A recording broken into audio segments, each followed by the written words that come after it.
Je peux pas laisser d'autres gens s'occuper de la défense de mon fils sans y aller. J'ai bien cru que je survivrais pas dans le mois qui a suivi, quoi. C'est une douleur qui s'efface pas, donc j'y pense tout le temps. Bonsoir. Qui a tué le Mozart des échecs ? 25 ans après la mort de Gilles Andruet, la justice n'est toujours pas parvenue à répondre à cette question. Pas sûr qu'elle y parvienne un jour. 3 procès n'ont pas réussi à faire la lumière sur le meurtre au mois d'août 1995 du roi français des échiquiers. Un champion surdoué, fils d'un autre champion automobile, celui-là, le rallyman Jean-Claude Andruet. Gilles Andruet, dont le seul tort aura été de basculer dans un autre univers, celui du jeu, de l'argent, des tapis verts et des casinos, où grâce notamment à une martingale mathématique magique, il pensait faire une fortune rapide, monde auquel Gilles Andruet n'était pas préparé. Il va tout simplement y faire de mauvaises rencontres qui abrégeront son existence, battu à mort à 37 ans, victime d'un règlement de compte, une exécution.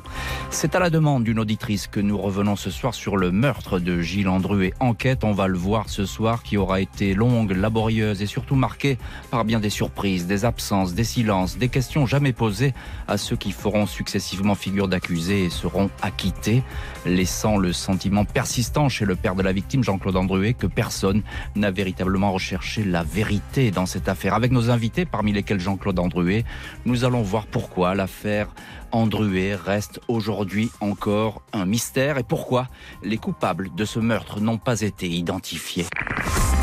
20h, 21h, Jean-Alphonse Richard sur RTL. L'heure du crime. Et ce soir, dans l'heure du crime, je vous raconte l'affaire Gilles Andruet, génie français des échecs qui, depuis plusieurs mois, est à la dérive, en proie à des déboires financiers, jusqu'à cette macabre découverte à l'été 1995. Le 22 août 1995, vers 7h45 du matin, une maraîchère de Saules-les-Chartreux, dans l'Essonne, remonte à pied le chemin qui borde la petite rivière du coin, l'Yvette. Le cours d'eau est presque à sec en cette saison estivale. Après quelques minutes de marche, la maraîchère aperçoit soudain un bras qui émerge de la rivière. C'est un corps qui flotte entre deux eaux, comme posé sur un tapis d'algues. Il semble enveloppé dans une espèce de sac en plastique. L'agricultrice a un mouvement de recul, elle prévient tout de suite les gendarmes. Le corps est sorti de l'eau et posé sur la berge. C'est une alaise de lit qui renferme en fait le cadavre. Les gendarmes notent des taches de sang sur la chemise blanche. L'homme porte une plaie sur le visage. Son cou est violacé et la nuque a été touchée. Il apparaît que la victime a été frappée à plusieurs reprises ou plus certainement tabassée. Il ne s'agit ni d'un accident, ni d'un suicide, mais bel et bien d'un crime. Aucun papier d'identité n'est retrouvé sur le corps de l'Yvette. Pas de signe distinctif, de tatouage ou de bijoux permettant d'identifier cet homme qui paraît âgé d'une trentaine d'années. Il a simplement dans une poche de son pantalon un billet de 50 francs et quelques pièces de monnaie, dont l'une étrangère. Les légistes de l'Institut médico-légal estiment que la mort est récente. L'homme a sans doute été tué quelques heures seulement avant sa découverte. Le corps a passé très peu de temps à l'air libre et n'a séjourné que brièvement dans l'eau. Constatation qui cadre avec le témoignage de la maraîchère. Elle a dans ce secteur des plantations et elle est formelle. La veille, à 19h, quand elle est passée par ici, le corps n'était pas dans l'eau. Le lieu est isolé et les gendarmes ne disposent pas de témoignage, sauf celui d'un riverain qui a entendu vaguement un bruit de moteur, une voiture vers 4h10 du matin, le 22 août, l'heure peut-être où le corps a été jeté dans la rivière. 2 jours plus tard, une automobile, une Ford Sierra, est découverte stationnée dans un chemin tranquille à 2 km du lieu du crime. Il y a des traces de sang sur et dans le coffre. Dans la boîte aux gants, les gendarmes mettent la main sur une liasse de papier en désordre. Il y a notamment un permis de conduire ensanglanté.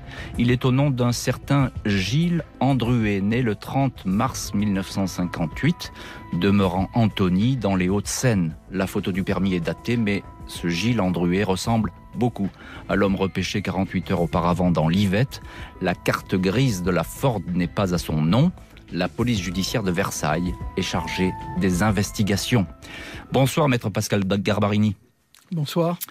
Vous avez été l'avocat et l'un des premiers avocats du père de Gilles Andruet, Jean-Claude Andruet. On va évidemment parler dans cette heure du crime avec vous, maître Garbarini. Vous allez être notre fil rouge dans cette enquête. On va évidemment parler longuement de Gilles Andruet. Juste en quelques mots, qui est cet homme, Gilles Andruet, 37 ans? Un génie. Et comme tous les génies, un peu fantasque. C'est un joueur d'échecs, hein, c'est ça? C'est un grand maître. d'échecs. Et c'est quelqu'un qui a une vivacité intellectuelle exceptionnelle, qui va faire qu'il va se mettre aux échecs à 25 ans. Et il a été grand maître à 27 ans. Donc il a déjà, c'est un nom qui est connu dans le monde. Il n'est pas connu très publiquement parce que les échecs c'est pas non plus un... Non, mais c'est quelqu'un qui a tout de suite été très connu et qui a tout de suite eu une gloire, parce qu'en général, lorsqu'on est grand maître, c'est que l'on a commencé à jouer aux échecs à l'âge de 4 ans. Et lui, il s'est mis à découvrir les échecs à l'âge de 25 ans, et 2 ans plus tard, il était grand maître. Donc ce grand maître, c'est bien lui, effectivement, qui est immergé et que cette maraîchère a retrouvé dans ce petit cours d'eau. Livette, Maître Garbarini, que penser de cette scène de crime? Alors il y a quelque chose de frappant, et ça c'est tout de suite vu à l'œil nu par les gendarmes, c'est qu'on s'est manifestement acharné sur la victime. Oui, on a tout de suite pensé, lorsque on a autopsié le corps et que personnellement j'ai vu le rapport d'autopsie, que c'était un tabassage. C'est-à-dire que c'était manifestement des coups qui lui ont été portés, comme si on avait voulu le punir. Une sorte de punition, et j'ai l'impression que c'est une punition qui tourne mal.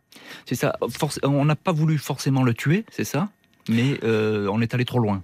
C'est ça, je pense que on voulait lui mettre une rouste, comme on dit, le mettre en garde, et je pense que à force de le frapper, on ne s'est pas douté qu'on pouvait le tuer, et on l'a tué.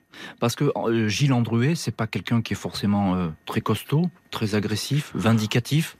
Non, pas du tout, on est plutôt sur quelqu'un qui est très bien élevé, qui d'ailleurs avait fait sa terminale au lycée Fesch. Il y a une anecdote à Ajaccio. Ouais. Il y a une anecdote qui est assez drôle, mais pour vous montrer l'intelligence, c'est qu'il était en terminale de mathématiques, et donc le concours, la matière se passait à 8h du matin jusqu'à midi. Et lui est arrivé à 11h. Donc l'examinateur ne voulait pas le laisser rentrer parce qu'il a insisté, parce qu'il était allé acheter des fruits au marché. Et donc il est rentré à 11h, il est sorti à midi moins le quart, et il a eu 20. C'est ça. Donc c'est un génie, ce que vous disiez au début. Un génie. C'est un génie. Et c'est aussi un doux rêveur. Je veux dire, on lui connaît pas forcément d'ennemis. On va pas tabasser quelqu'un comme ça qui est plutôt pacifique. Gilles Andruet, c'est pas... Mais pas du tout. C'est quelqu'un qui encore une fois, et la seule relation, puisque vous en avez fait état, la seule relation, c'est avec son père, qui est une relation entre deux champions, en fait. C'est-à-dire que à la fois il sait, mais en même temps il se jauge. Et je me souviens très bien que son père m'avait expliqué que à un moment donné, son père lui dit: mais écoute, Gilles, tu es soi-disant brillant, je ne comprends pas, mais si tu es si brillant que ça, passe une grande école. Ouais, c'est ça. Et il s'inscrit à une grande école, mais en général, on fait une prépa avant qui peut durer 2 ans, voire 3 ans, et on passe, lui, il s'inscrit et il fait la prépa 6 mois avant. Et il rentre dans les 10 premiers. C'est ça. Donc c'est quelqu'un d'exceptionnel. On revient, Maître Garbarini, si vous le voulez bien, à l'enquête proprement dite. Alors j'ai dit que Gilles Andruet a été identifié grâce à son permis de conduire, cette pièce qui est d'ailleurs ensanglantée, c'est dire si les coups ont été nombreux et fournis. Il y a un autre document que j'ai évoqué, c'est la carte grise. Alors là, il y a un autre homme qui apparaît brièvement dans ce dossier. On va trouver c'est... Oui, on va s'apercevoir qu'il y a un lien avec la famille Liani. Et la famille Liani n'est pas une famille qui... Avec le vendeur de la voiture, c'est ça ? Oui. Et on va déjà à ce moment-là. Oui, on va s'apercevoir en fait que c'est un peu l'histoire, c'est que Gilles Andruet est donc un génie de la mathématique. Très bien. Gilles Andruet, décide de se mettre aux échecs. Et puis, en fait, les échecs, je ne vais pas dire qu'il en fait le tour, mais il se dit: tiens, je vais m'essayer au casino. Ouais. Mais ça, on va y revenir longuement au casino. Juste sur l'anecdote de cet achat de voiture, cet homme est mis hors de cause. L'homme qui lui a vendu la voiture, c'est pas sa voiture, mais c'est une voiture que Gilles Andruet a achetée. Il n'a pas changé la carte grise, il va être entendu et tout de suite il va être innocenté. Donc on est vraiment dans le brouillard, si je puis dire. Ce témoin, le vendeur de la voiture, va effectivement être mis hors de cause. Gilles Andruet lui a demandé, en achetant la voiture, de ne pas encaisser tout de suite le chèque d'un montant de 7000 francs, d'attendre le 22 août, car à ce moment-là, dit-il, il va avoir une grosse rentrée d'argent. Le 22 août, pile la date à laquelle son corps a été retrouvé. La PJ va alors creuser la personnalité d'une victime qui n'est pas n'importe qui. Les résultats de l'autopsie pratiquée à l'Institut médico-légal de Paris ne laissent guère de place au doute. Gilles Andruet a été frappé sur tout le corps avec ce qui s'apparente à un lourd bâton, très certainement une batte de baseball. Il s'est défendu et il a tenté de se protéger de cette volée de coups, comme l'indiquent les traces de fractures qu'il porte aux 2 poignets. Un coup asséné au niveau de la glotte lui a été fatal et a entraîné son asphyxie. Les analyses toxicologiques font apparaître des traces de morphine, de cannabis, d'héroïne et de rohypnol, un puissant somnifère, un hypnotique qui anéantit généralement toute résistance. Les policiers se demandent qui pouvait en vouloir ainsi à Gilles Andruet au point de le tuer d'une façon aussi barbare. On ne connaît a priori aucun ennemi à cet homme qui s'est fait connaître grâce au jeu d'échecs et qui portait déjà un nom célèbre, celui de l'un des meilleurs pilotes automobiles de ces 20 dernières années.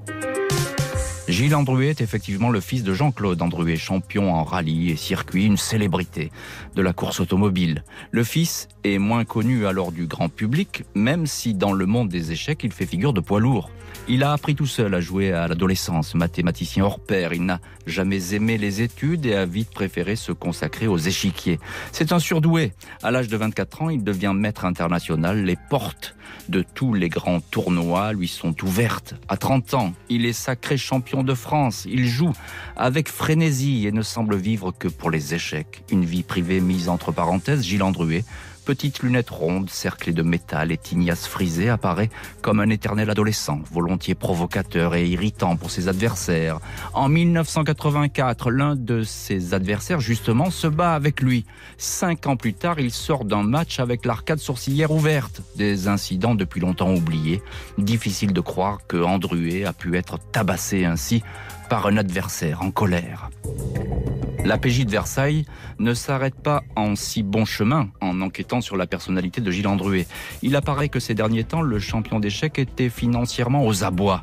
La raison, le démon du jeu dans les casinos. Depuis quelques années, il flambe dans ces établissements. Moyen pour lui, comme il l'a confié à ses amis aux échecs, de se faire rapidement beaucoup d'argent et de ne plus travailler. Andruet, mathématicien génial, a pour cela récupéré une martingale, celle d'un Américain, Ken Houston, qui l'a perfectionnée, une méthode de comptage des cartes. Il gagne beaucoup et souvent au blackjack, écume les casinos de Deauville, Ostende, Enghien, ceux aussi d'Autriche, du Maroc, de Las Vegas, où il perd gros, d'Istanbul, où il gagne 270 000 francs en 3 jours, jusqu'à ce qu'il soit démasqué. Le comptage des cartes est prohibé. Andruet est interdit des tables de blackjack. Il va essayer alors de se refaire à la roulette et peu à peu tout perdre, au point parfois de dormir dans sa voiture. Bonsoir Jean-Claude Andruet. Bonsoir. Vous êtes le père de Gilles Andruet. Merci beaucoup d'être ce soir au téléphone de l'heure du crime. Je viens d'esquisser le portrait de votre fils, Gilles. En quelques mots, Jean-Claude Andruet, qui était-il, votre fils, le petit génie des échecs ? Vous savez, j'ai rarement été impressionné par l'intelligence des gens que je rencontrais dans la vie, mais lui était d'une intelligence, notamment au niveau des mathématiques. Il a été champion de France des échecs, mais il avait un don pour les mathématiques extraordinaire. Je pense qu'il aurait pu faire de la recherche en mathématiques. C'était un extraterrestre à ce niveau-là, quoi. C'était plus que bluffant. Mais même tout jeune, quand il était au lycée Louis-le-Grand, il s'échappait du lycée pour aller jouer aux échecs. Je ne le savais pas, je l'ai découvert après à ce moment-là. Il m'avait bluffé à plusieurs reprises. Mais par contre, il avait hérité de moi ma naïveté, quoi. C'est pour ça que, à mon avis, il est tombé dans des mains qu'il n'aurait pas dû connaître, quoi. Voilà. Maître Garbarini, on vient d'entendre Jean-Claude Andruet, que vous connaissez bien, vous avez été son avocat et vous êtes toujours son ami aujourd'hui. Vous partagez ce sentiment de Jean-Claude Andruet sur le fait que son fils Gilles est a soudain plongé dans un océan rempli de requins, celui du jeu ? Tout à fait. Je crois que le revers de la médaille, souvent de personnes qui sont particulièrement intelligente. Jean-Claude parlait d'un extraterrestre. Le revers de la médaille, c'est que souvent ils sont dans la naïveté, c'est-à-dire qu'ils sont en fait très crédules. Et ils croient que en fait les gens qui sont autour d'eux et de lui ne lui veulent que du bien. Ça, c'est un premier point. Et deuxième élément, souvent, c'est que lorsqu'ils ont comme ça une intelligence supérieure, ils se disent, de toute façon, je vais me refaire, je vais relever le défi. Je sais que c'est pas bien. Je vais comprendre pourquoi ça va pas marcher. Voilà. Avec Gilles, on a le sentiment que il s'est laissé entraîner, aspirer dans une spirale qu'il ne voulait pas forcément, et puis il s'est dit je vais y arriver quand même. Mais c'était sans compter sur la méchanceté des gens qui étaient autour de lui. Bien sûr, dans tous les cas, c'est pas du tout son monde, c'est un monde qui lui est étranger et qui sans doute le dépasse, il ne le sait pas encore. Alors, Pascal Gabrarini, il faut revenir sur cette incroyable histoire qui est dans l'histoire, c'est cette fameuse martingale du casino, parce que ça c'est tout à fait romanesque, donc c'est une méthode de comptage des cartes. Expliquez-nous ce que trouve Gilles Andruet. C'est-à-dire que Gilles Andruet, il a quelque chose qu'il va mettre au point immédiatement, c'est que en fait il part des échecs et il se dit, si j'arrive comme cela à calculer sur un échiquier quels vont être les coups des autres, je vais réussir à le faire avec les cartes, et c'est même plus facile. Et comme il a une vivacité intellectuelle impressionnante, il va réussir à compter les cartes qui restent dans le sabot. C'est pour ça qu'il choisit le blackjack. Et tout à l'heure, vous parliez de ses premiers gains. Le premier gain qu'il fait, la première fois qu'il se met à une table de blackjack, il a simplement joué, entre guillemets, par rapport à des livres. Il s'installe à une table de blackjack et il va gagner 800 000 francs. Ce qui est énorme à l'époque. Ce qui est énorme. De toute façon, c'est presque 800 000 euros. C'est la première fois qu'il joue. Ouais, c'est ça. Et il va ensuite enchaîner. Il va enchaîner et à chaque fois, il va gagner. Et comme il est tout le temps dans le défi, et je pense, mais nous y reviendrons certainement plus tard, je pense que c'est une des raisons, à un moment donné, lorsqu'il va s'apercevoir que le blackjack c'est bien, mais que ses gains sont aussi plafonnés et qu'on a repéré qu'il avait une martingale, il se dit, mais je vais gagner également, lancer un défi à la petite boule de la roulette. À la roulette, oui. Et c'est ça, Gilles Andruet, de toute façon, il ne se serait pas contenté de gagner de l'argent. C'était pas son but. C'était je vais gagner contre la chance, contre le jeu. Oui, c'est ça. Je vais être plus fort que la chance, et plus fort que le jeu, et plus fort que le casino. Et d'ailleurs, on perd toujours contre le casino. Absolument. Il faut le savoir, c'est une règle d'or. Donc il y a cette martingale. Qu'est-ce qu'il fait de tout cet argent, Gilles Andruet? Est-ce qu'on le sait, l'argent qu'il a gagné? Il le flambe. C'est-à-dire que pour lui, l'argent n'est rien. Ça ne l'intéresse pas. Il ne joue pas pour gagner de l'argent, il joue pour gagner contre un adversaire. C'est-à-dire qu'en fait, il reproduit l'adversaire des échecs. Sauf que là, c'est un tapis vert ou un tapis avec... Il refait tapis, si je puis dire. Il remet toujours au pot, en tout cas parce qu'il n'a pas un train de vie extraordinaire. Et vous parliez, la naïveté de Gilles Andruet, elle est éloquente. Vous savez ce qu'il fait, en fait, pour se faire repérer. C'est qu'à dire, on ne repère pas sa martingale. C'est qu'il joue et il gagne. Il demande à un des croupiers, je veux rencontrer le directeur du casino. Le directeur, comme il insiste et qu'il gagne beaucoup, le directeur de casino le reçoit. Et c'est lui qui lui explique la martingale. Et il lui dit, écoutez, ce que vous avez qu'à faire, c'est que moi je suis votre adjoint, et mettez-moi votre adjoint, et moi je vais repérer les gens qui trichent. Et en fait, il vend sa martingale, et il se dénonce lui-même. Donc du coup, le directeur dit, eh bien écoutez, j'ai bien entendu ce que vous avez dit, donc vous preniez vos gains de ce soir, en revanche, à partir de demain, vous êtes interdit.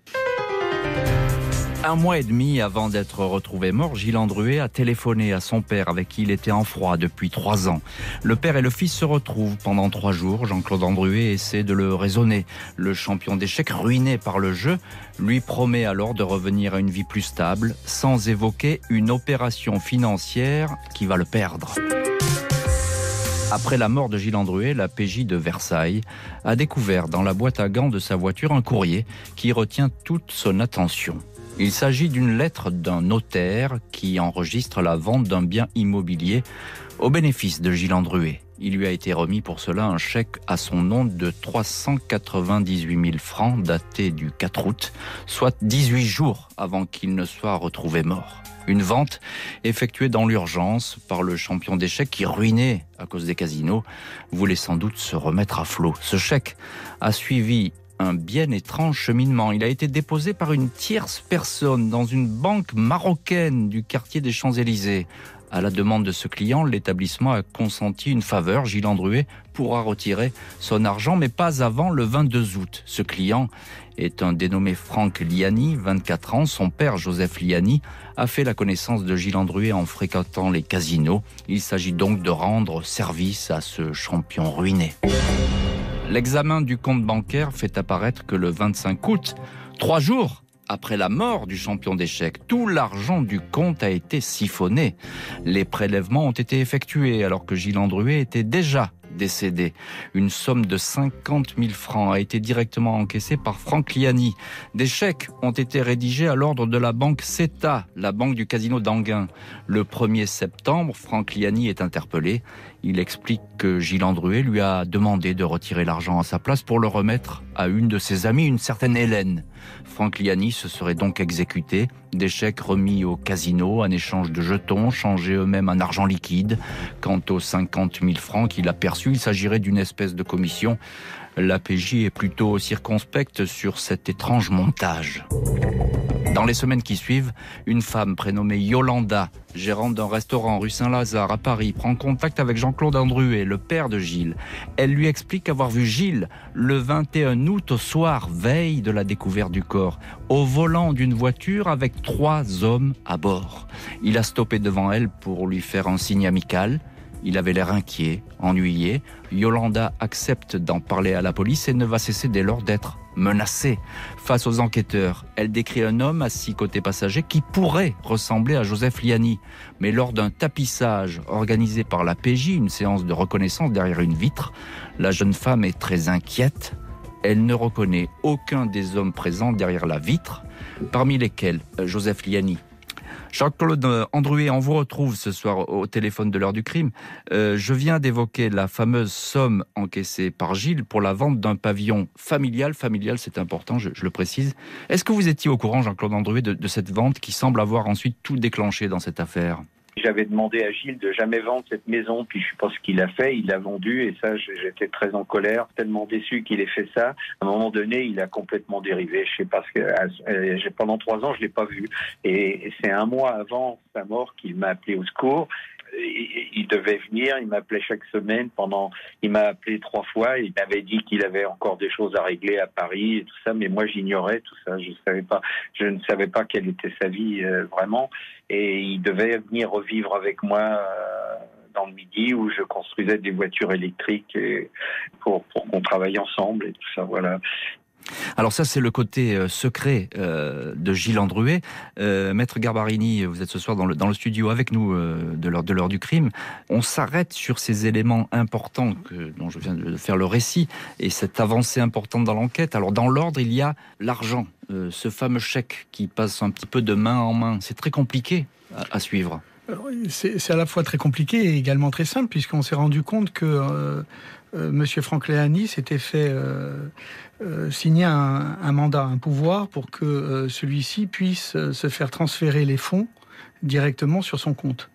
Donc on s'est aperçu que justement, dès que les fonds concernant le prix de cession de la maison ont été encaissés sur le compte de monsieur Gilles Andruet, eh bien ces fonds ont été transférés sur un compte qui appartenait à monsieur Franck Liani. Mais rien de, à la limite, d'étonnant, puisqu'il rend service à Gilles Andruet, qui, on le rappelle, il ne peut pas toucher ce chèque puisqu'il est interdit bancaire. Absolument. Pour l'instant, on va se contenter des explications de monsieur Franck Liani. Et on va considérer que monsieur Franck Liani est de bonne foi. Qui est cette fameuse Hélène, je crois, cette femme qui doit toucher de l'argent, puisque Gilles Andruet lui aurait promis de l'argent. Est-ce qu'elle apparaît dans le dossier ou... C'est une personne qui a été évoquée, mais dont je n'ai pas souvenir qu'elle est... Parce qu'apparemment, elle n'a pas été identifiée par la suite. Non. Donc il y a quelques fantômes qui se baladent d'ores et déjà. Il y a d'ores et déjà des fantômes, et il y a d'ores et déjà des interrogations, parce que Franck Liani, comme ensuite son père Joseph Liani, ils apparaissent dans ce dossier, mais ils ne font pas partie du cercle connu des proches de monsieur Gilles Andruet, pas du tout. C'est-à-dire que ce sont des nouveaux intervenants. C'est ça, c'est des connaissances un peu de la dernière minute. C'est des connaissances de dernière minute et que manifestement, qui vont être liées, surtout pour Joseph Liani, au jeu, au casino. Alors on va prendre 2 points avec vous, Maître Garbarini. Le premier point, c'est cette fameuse femme témoin, une copine de Gilles Andruet qui le voit passer en voiture. Racontez-nous un petit peu ce qui se passe, parce que là aussi c'est extrêmement troublant. Alors, Yolanda a été un témoin très important parce qu'elle va permettre si vous voulez, de donner chair à un contexte. De dire qu'il y a eu séquestration. Voilà, c'est-à-dire qu'en tous les cas, pression inamicale. Et elle va être très forte, c'est que lorsqu'elle va faire sa déclaration, elle va dire il n'y avait aucune raison pour que Gilles Andruet passe par là. Premier point. Deuxièmement, il n'y avait aucune raison pour qu'il klaxonne, qu'il me fasse signe. Et moi, j'ai ensuite compris que ce signe-là était un appel au secours. Ou en tous les cas, un indice qu'il voulait me donner qu'il était dans cette voiture contre son gré avec les trois personnes qui étaient à ses côtés. C'est elle qui, la première, va mettre les enquêteurs sur une situation criminelle qui commence... Oui, la piste d'un règlement de compte. La piste d'un règlement de compte.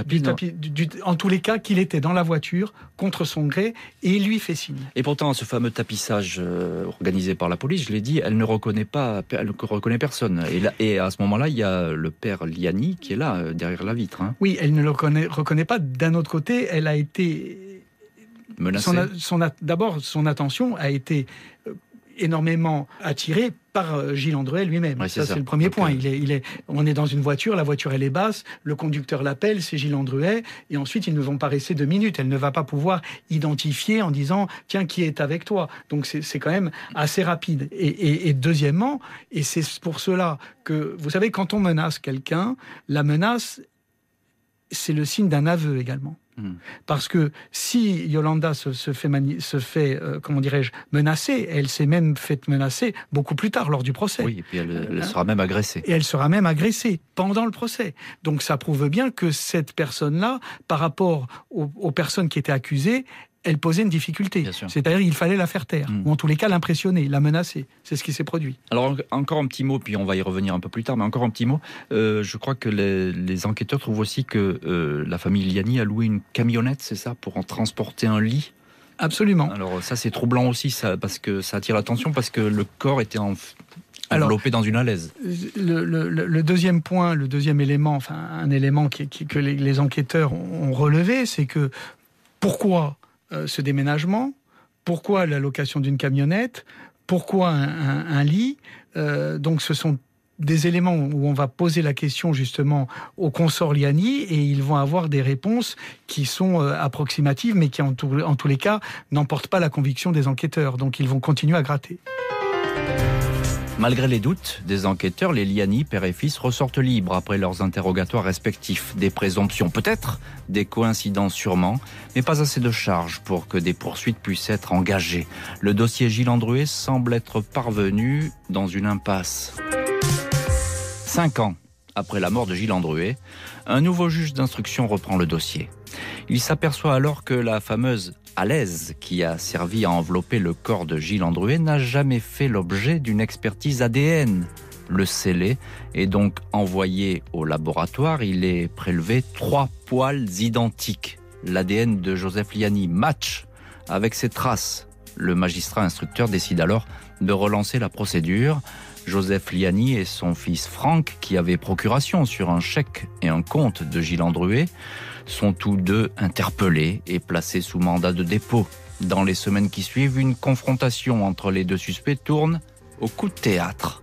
Le fils demande que son père soit interrogé sur un certain Loïc Simon, dont le nom n'est jamais apparu jusque-là.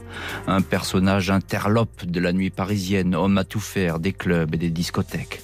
Celui-ci se serait vanté devant plusieurs personnes d'avoir tué un joueur d'échecs à coups de batte de baseball. Seul problème, le dénommé Loïc Simon ne peut pas être interrogé. Il n'est plus de ce monde, il s'est suicidé. Cette révélation conduit les enquêteurs sur la piste d'un dénommé Sacha Roule, le neveu de Joseph Liani. Dans le club que tient sa famille en haut des Champs-Élysées, le Golf de l'Étoile, Sacha a côtoyé Loïc Simon, employé occasionnel de l'établissement. Sacha confirme que celui-ci lui a dit un jour qu'il avait tué un joueur d'échecs. Mais il explique n'avoir tenu aucun compte de ses propos, Loïc Simon ayant depuis longtemps le don de raconter n'importe quoi pour se faire remarquer, une réputation de mythomane un peu paumé. Sacha Roule répond sans difficulté à toutes les questions. Concernant la nuit au cours de laquelle Gilles Andruet a été tué, il dispose d'un solide alibi. Il ne fait également aucun obstacle à un prélèvement ADN. Or, celui-ci va matcher avec l'alaise du crime, exactement comme celui de son oncle Joseph Liani. Alors, pas une surprise en soi, les deux hommes ont le même ADN mitochondrial transmis par la mère. Joseph est la mère de Sacha, son frère et sa sœur. Sacha a donc hérité d'un ADN identique à celui de son oncle. Pas une bonne nouvelle pour les enquêteurs. Impossible de savoir qui des deux hommes a touché ou manipulé la fameuse alaise. Dans le doute, le 3e juge d'instruction souhaite que Sacha Roul soit réentendu. Le 19 décembre 2001, quand les policiers le convoquent, ils apprennent qu'il n'est plus en France. Il se trouverait en Inde, au Rajasthan, pour y ouvrir un hôtel. Les policiers vont ensuite retrouver sa trace à Marrakech, au Maroc, où la famille dispose d'un hôtel où descend toute la jet-set. Quoi qu'il en soit, la police et la justice ne peuvent pas entendre cet homme qui est hors de portée. Maître Pascal Garbarini, vous êtes, je le rappelle, l'avocat et vous étiez à l'époque l'avocat de Jean-Claude Andruet dans cette affaire. Alors, il faut expliquer là un petit peu dans le détail cette confrontation qui met le feu aux poudres, parce que là, tout change, le dossier prend une toute autre ampleur. Ça craque un petit peu, je crois, entre le père et le fils qui ne s'entendent pas, qui vont se renvoyer la responsabilité dans cette affaire, c'est ça ? Oui, d'abord, le premier rebond, si je puis dire, c'est le juge d'instruction qui décide enfin de faire analyser l'alaise. Ce qui est d'ailleurs étonnant, c'est qu'on n'y ait pas pensé avant. Ce dossier-là, c'est un gâchis judiciaire. C'est le jeu des 7 erreurs qu'il ne faut pas faire dans une procédure. Oui. Il faut l'admettre. C'est ça. Donc, c'est que les vérifications, déjà à la base, le dossier est faussé, c'est ça ce que vous voulez dire ? Dès la base, le dossier est faussé parce que les vérifications ne sont pas faites. Et les personnes sont entendues, elles sont libérées sans que l'on vérifie leur dire. C'est-à-dire que moi, j'ai 30 ans de bar, je ne l'ai jamais vu ça. Dans une affaire criminelle où il y a un meurtre, où il suffit que la personne dise écoutez, moi ça ne peut pas être moi puisque je n'étais pas là. Ah bon, très bien, au revoir monsieur. Circuler, il n'y a rien à voir. Circuler, il n'y a rien à voir. Parce que ça m'est arrivé dans d'autres dossiers, vous vous doutez bien, c'est que lorsque vous dites quelque chose, on va dire écoutez monsieur, vous allez attendre là en garde à vue, et puis on va faire la recherche. Parce que si on fait déjà ces recherches-là, je pense notamment à Sacha Roul lorsqu'il dit qu'il a un alibi solide, puisqu'il dit que lorsqu'il rentre en avion, il avait en fait une condamnation pour violence volontaire pour laquelle il avait été condamné par défaut, c'est-à-dire qu'il n'était pas présent déjà, et donc il dit j'ai été pris à l'aéroport et j'étais au dépôt à Paris. Et donc je suis resté à peu près 30 heures au dépôt, et donc je ne pouvais pas être à Yvette c'est ça, sur le lieu du crime. Et donc ce n'est pas possible.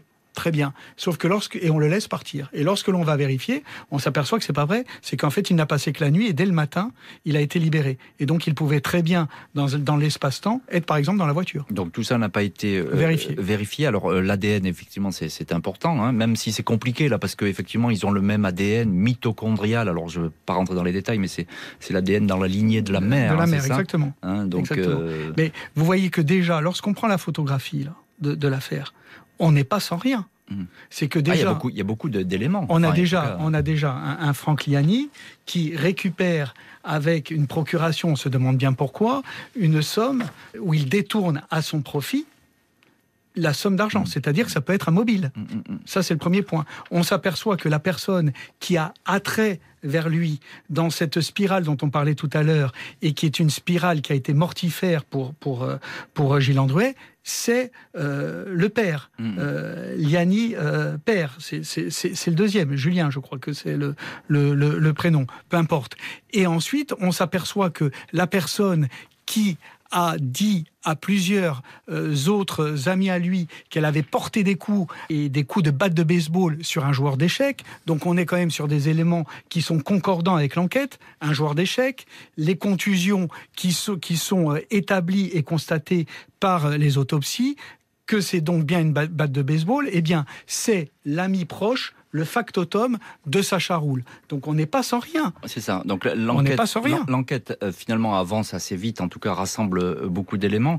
Parlez-nous, Maître Garbarini, de cette énigme, enfin en tout cas de cet homme énigmatique, ce fameux Loïc Simon, qui s'est suicidé, mais qui serait lui le tueur. Alors, Loïc Simon apparaît, comme l'a dit d'ailleurs Sacha Roul, très justement. C'est vrai que c'est un homme de la nuit, une sorte de mythomane, une sorte de personne qui a besoin d'exister. Vous savez, ce fameux paraître social.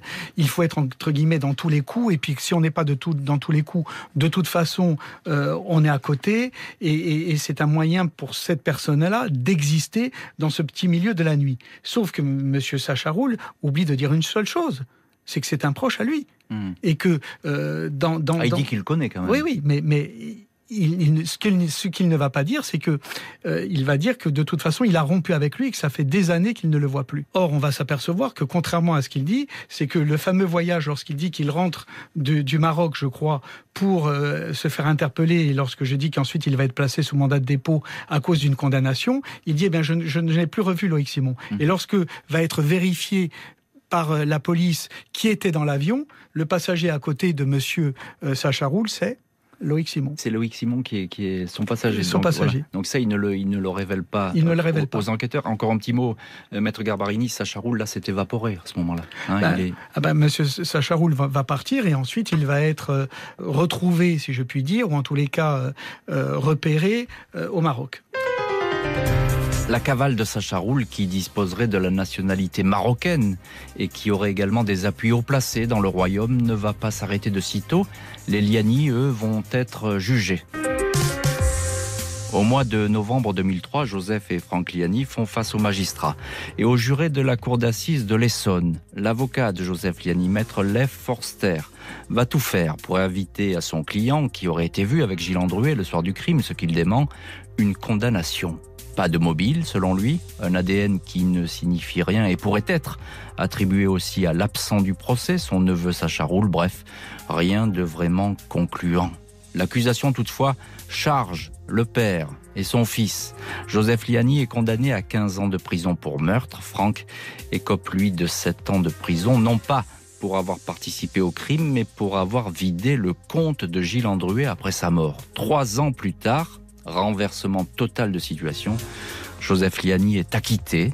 Quant au grand absent des débats, Sacha Roul, il est condamné à 15 ans de prison en son absence.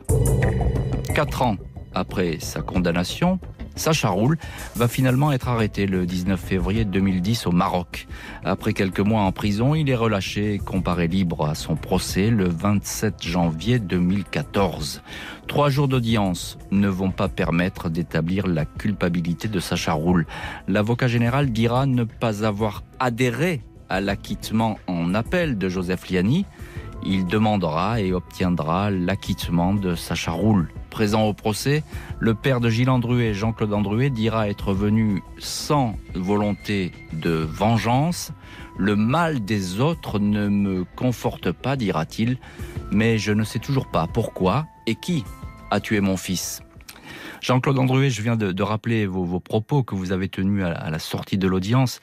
Est-ce qu'après toutes ces années, vous avez tourné la page ou vous estimez toujours que la justice n'est pas allée au bout de cette histoire ? La justice n'est pas passée. Ça m'a conforté dans l'idée que la justice est manipulée souvent et que je n'y crois plus à la justice. De toute façon, vous savez, je manquais de connaissances juridiques ou judiciaires, enfin tout ça. Donc, depuis le départ, de toute façon, vous savez, la maman de Sacha Roul tenait un établissement qui était fréquenté par certains hommes politiques dont j'ai pas à juger la vie, mais qui n'est pas mon éthique en tout cas. Et donc, elle avait certainement beaucoup de relations sur le monde politique et tout ça. Et d'ailleurs, ce qui explique que malgré mes interventions au ministère à Nanterre, tous les avis de recherche sautaient régulièrement dès qu'on avait tourné les talons. Vous savez, c'est un scandale, ça. Pendant 15 ans, soi-disant que la justice le recherchait. Moi, avec un ami journaliste, en 2 heures, on l'avait retrouvé au Maroc et il revenait en France quand il voulait. Il n'y avait aucun problème pour lui. Il est revenu je ne sais pas combien de fois. Donc, attendez, de qui se moque-t-on, quoi ? Jean-Claude Andruet, j'entends bien, vous faites part de l'impuissance de la justice dans ce dossier.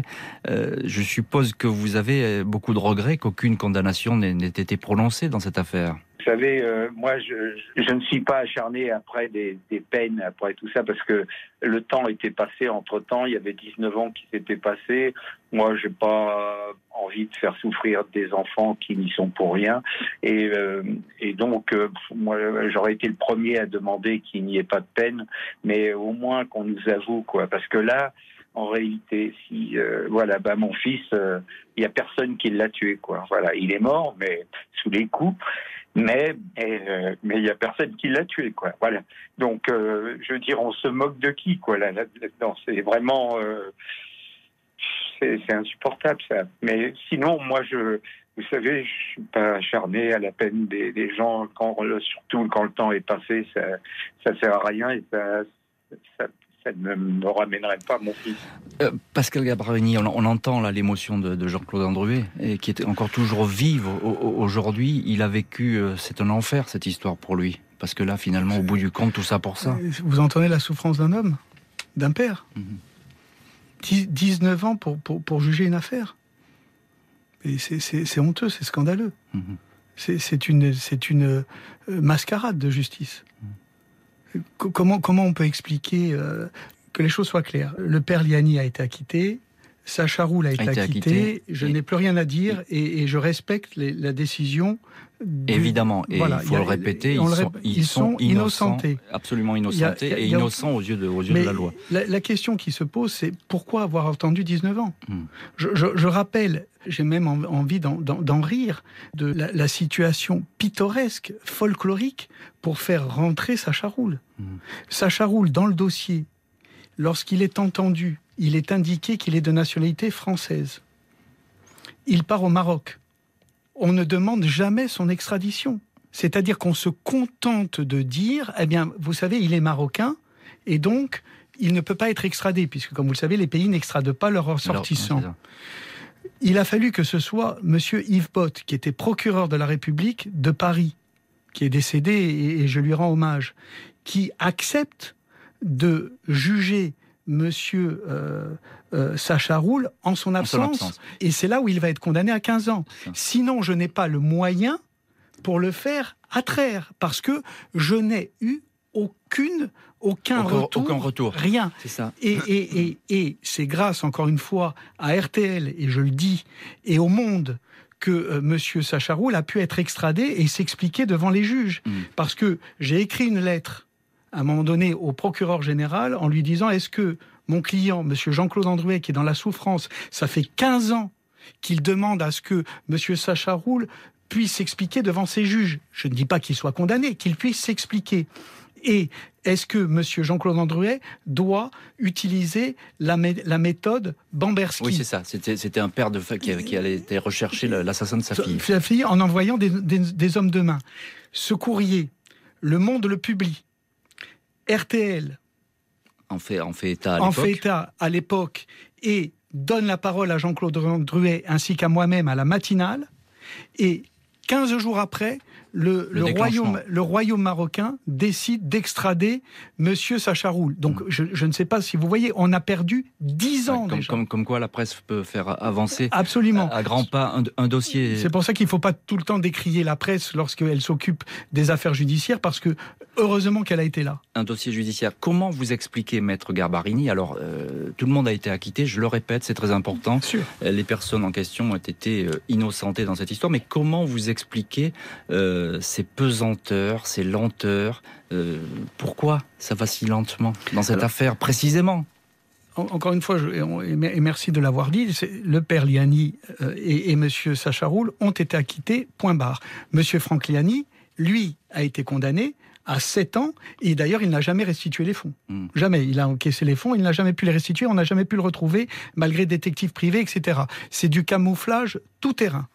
Mais les lenteurs, déjà, c'est 3 juges d'instruction.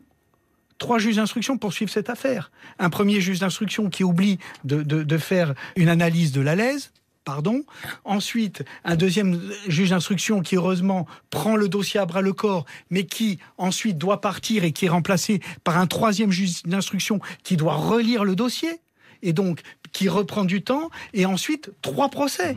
C'est ça. 3 procès. Et pourquoi le père Liani est acquitté en appel? Pourquoi? Parce qu'il n'a cessé de se décharger sur son neveu Sacha Roul pendant le deuxième procès, en disant ce que vous disiez sur l'ADN. Par exemple, en disant mais c'est pas moi, et si c'était celle de mon neveu?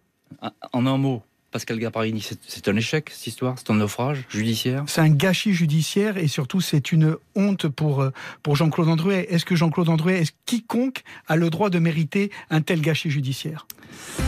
Merci beaucoup Pascal Garbarini et Jean-Claude Andruet d'avoir été ce soir les invités de l'heure du crime. L'affaire Gilles Andruet, quand la vérité s'envole et devient insaisissable. Merci à l'équipe de l'émission, Justine Vignot, Marie Bossard à la préparation, Marc Bisset à la réalisation, et puis un grand merci à vous toutes et tous qui êtes de plus en plus nombreux à partager avec nous ce soir l'heure du crime.